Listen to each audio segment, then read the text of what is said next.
The Nephilim were on the earth in those days, and also after, when the sons of God went into the daughters of humans and had children by them. This is a reference to the Nephilim, the sons of fallen angels, in Genesis 6:4. And it's right around when it's talking about how evil and wicked the world has become, to the point that God is going to flood it to basically start over with the one righteous man and his family that was righteous in Noah.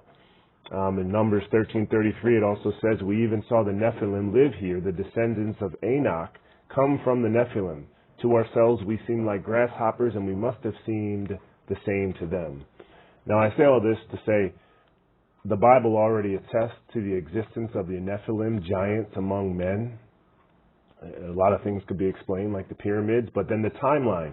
See, it said we're on the earth in those days and also afterwards, because everything was supposed to get wiped off the earth in the flood, but it didn't. I'm going to come back to that seeming discrepancy, which could have been one reason why they left this book out, because it brings up more questions than it answers. But everything in this world needs to be taken with a grain of salt. So I found myself today spending a lot of time in the Book of Enoch. It's not included in the biblical canon, but a lot of people say there's a lot of biblical truth. They say Jesus referred to it, where it does seem like he does. Some people say he wasn't. They have other explanations. There's two sides to this, just like everything, and both have very strong views. I'm going to read some of this, and you can decide for yourself.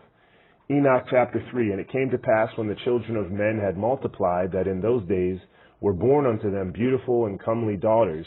And the angels, the children of the heavens, saw and lusted after them, and said to one another, Come, let us choose wives from among the children of men, and beget us children." Then it names all 19 leaders of the fallen angels. There was 200 in total that made this pact to do this together, and that they would not turn on one another, that they would stay in it. Then on the verse 7 in Enoch chapter 3, "And all the others together with them took unto themselves wives, and each chose for himself one, and they began to go in unto them and defile themselves with them. And they taught them charms and enchantments and the cutting of roots, and made them acquainted with plants. And they became pregnant, and they bare great giants." The giants would eventually turn on man. "And Azazel taught men to make swords and knives and shields and breastplates, and made known to them the metals of the earth and the art of working them, and bracelets and ornaments, and the use of anatomy, and the beautifying of the eyelids, and all kinds of costly stones, and all coloring tinctures." There's a big element of occultic practices here, and just understanding the worldly elements and how to use them. They could have got a major leg up and jump the curve here if they're getting knowledge that was reserved for the divine, and all of a sudden these secrets are being shared with humankind that maybe God didn't want us to know, at least not yet. "And there arose much godlessness, and they committed fornication, and they were led astray, and became corrupt in all their ways. Samajah taught enchantments and root cuttings, Armoros, the resolving of enchantments, Barakachijal taught astrology, Kokabel, the constellations, Ezekiel, the knowledge of the clouds, Arachiel, the signs of the earth, Shamsiel, the signs of the sun, and Seriel, the course of the moon." Again, there's a lot of occult knowledge being shared. A lot of things that the Bible tells us to avoid, we see that the corrupt sons of God are sharing them with human beings. This would lead to a lot of people in the Gnosticism, this knowledge that they had manifested from what would be demons, the Nephilim, the fallen angels, and they would use it and keep it secret, because when you understand all of these elements of the world and how they can give you power and knowledge, you want to hide the truth from people. Now again, take everything with a salt, but all of these things make sense, and it gives explanations for a lot of things that otherwise don't make sense.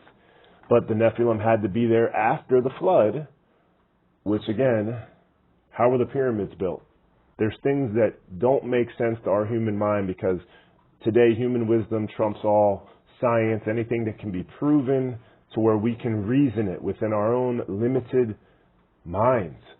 But look at everything through the lens of the cross and Jesus' resurrection from the dead, and suddenly denial of reality to fit a worldly narrative ends, and the understanding of why this world is so evil and corrupt begins. And then the hope of Jesus can fill you with truth that'll last an eternity.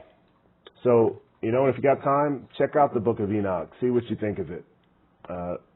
There's a lot of things that ring true. And Enoch was one of two people, him and Elijah, that never tasted death, even though the book does say it is appointed that every man will die once, and then comes judgment.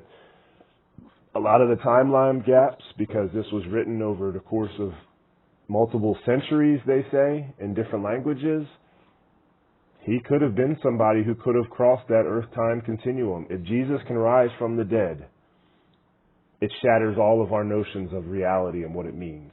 And that's why the truth of the cross is everything. The evidence for Jesus' resurrection is undeniable unless someone truly has their heart set against believing, because they've subscribed to the man-made origins of what our reality is and what our place in this world is. God has a place for us. There's a lot of things being kept from us.